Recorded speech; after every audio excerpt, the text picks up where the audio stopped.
name's Joanna Ross. I hope I don't disappoint anyone when I tell you I'm not Jewish. I'm actually an Italian, Polish, Scottish Catholic. Thank you. Which I think is like being Jewish.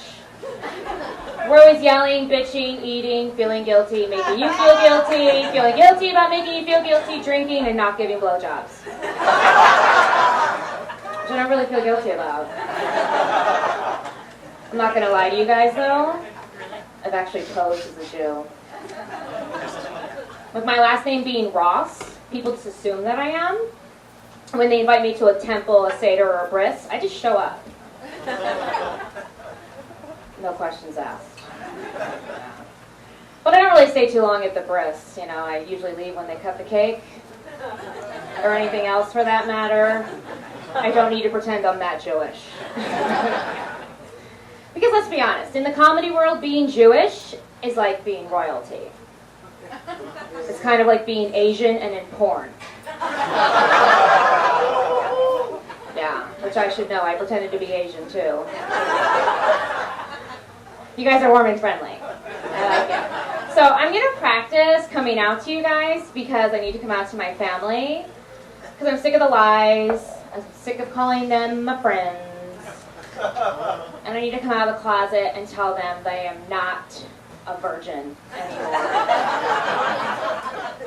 Secretly, I think they knew. Because I'm 30. 5. I've also had these tits since I've been in 2nd grade. And hello, I was raised Catholic. We're all whores. That's my problem with the Catholic religion. They're so uptight about me being a virgin, but yet you put me in an outfit to go to school. It's every man's wet dream. How long was I supposed to say no? Right? Nowhere else in the world do they do this. Nowhere else in the world do they ask you to do a job and not give you the proper attire, right? Like policemen have bulletproof vests to fight the bad guys, and firemen have fireproof coats to fight the fires. You understand, you get my drift. So don't ask me to be a virgin and dress me up in a stripper's costume.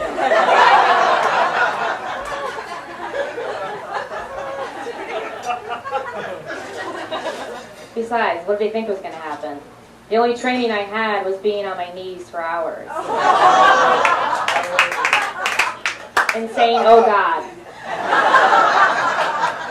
to something that wasn't there.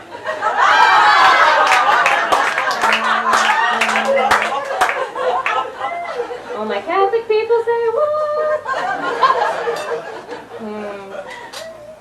I wish certain words didn't exist in the English language. You know, like Andy. Now I hate everyone named Andy. I don't date anyone with a brother named Andy. And I sure as shit ain't sucking on any more Andy's candies anymore. No. So I'm in my 30s and I'm single. Thanks. And I'm okay with that. I'm okay with being single, but sometimes it gets difficult, right? Everyone that's single in the house, it's kind of difficult.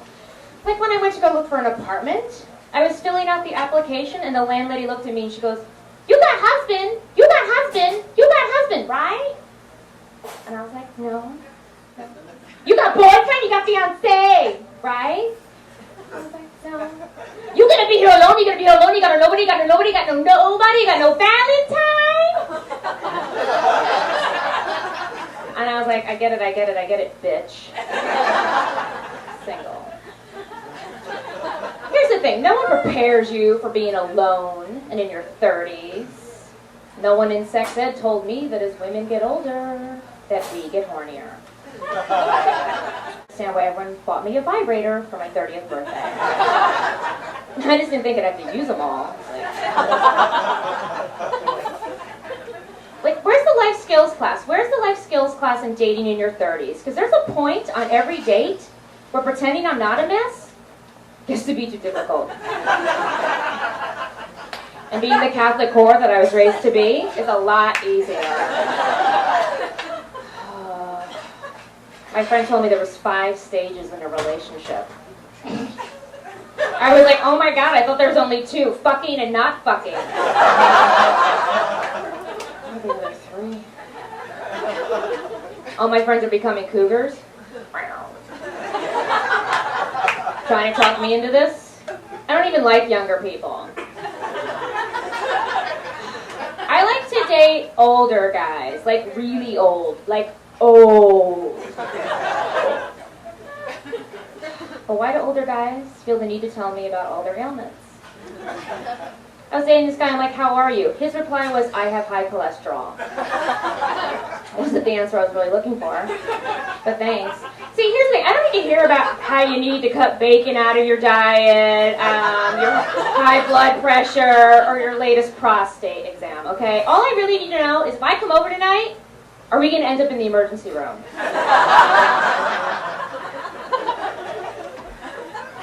And how many times can you get it up? Because the 2-3 express train's running local to Brooklyn. I need to weigh out the options.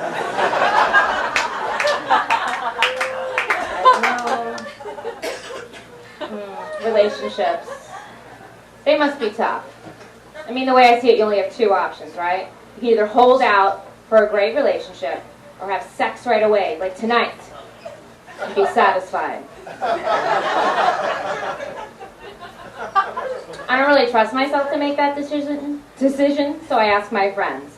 My married friends are like, Joanna, you gotta slow down, you gotta get to know the person.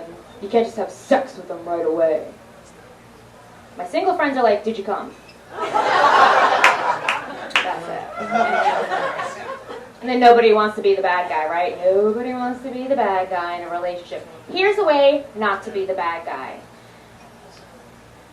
Don't tell me you like bald pussy, and then the next time you come over, make you dinner, and break up with me. Because there's nothing worse than being single with a bald pussy and no food in your fridge.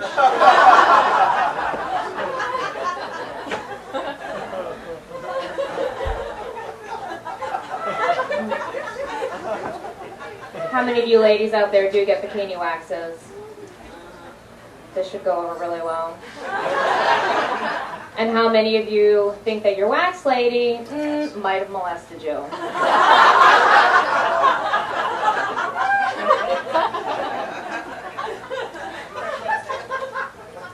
Did you guys hear about that pregnancy test that tells you right away that you're pregnant? Right away. I was like, that's great, but who's going to tell the guy that I had sex with like 4 weeks ago? Because all I have is his Facebook page. And I think that's really inappropriate to put on someone's wall. Besides, who wants to know right away that your life is over? What about the 20 to 30 days I get to drink and smoke and not feel guilty? Those days are gone now. I was in a Broadway show. Thank you.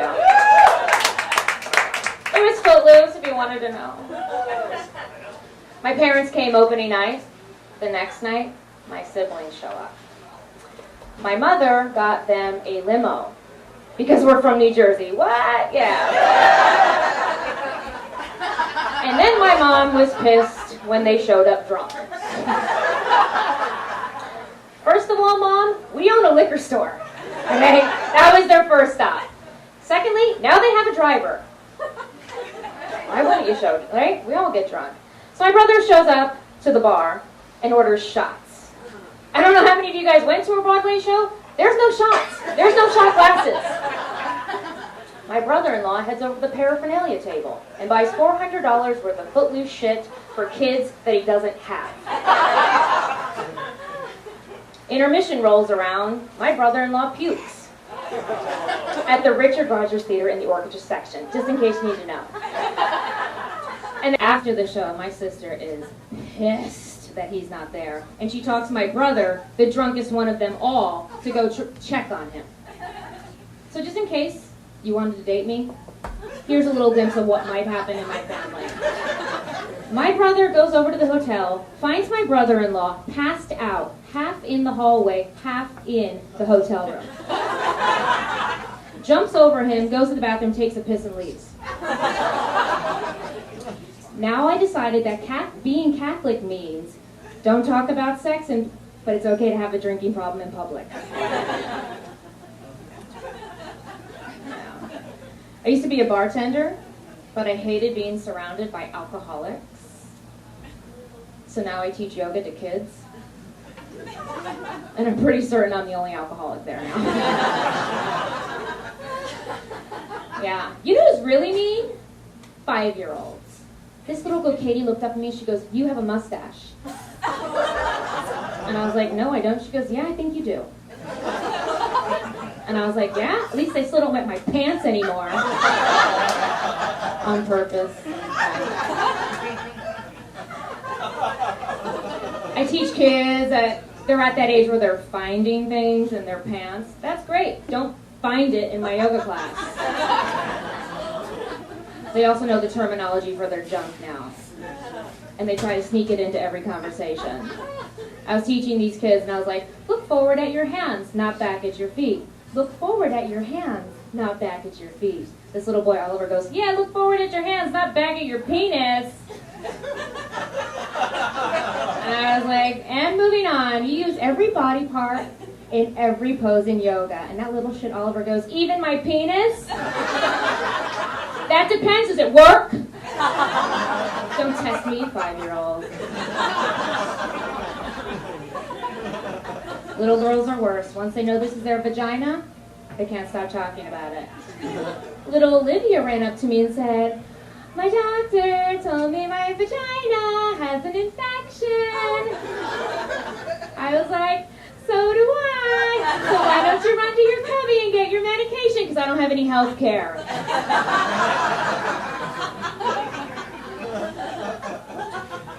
I'm going to leave you guys with this. Why not leave there? I'm going to leave you guys with this. I was walking around the city today. I'm like, "What are you doing with your life, Joanna? What are you doing? What are you doing?" You know what I'm doing? I'm rolling a joint. I'm smoking it and watching Saturday Night Live by myself.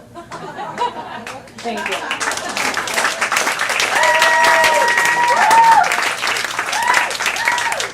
My friend calls me up, she's like, "What are you doing?" I'm like, "I'm rolling a joint, about to smoke it, watch Saturday Night Live by myself." She's like, "Joanna, it's Friday." Now I have a dilemma. All right, guys, my name is Joanna Ross. Thank you very much.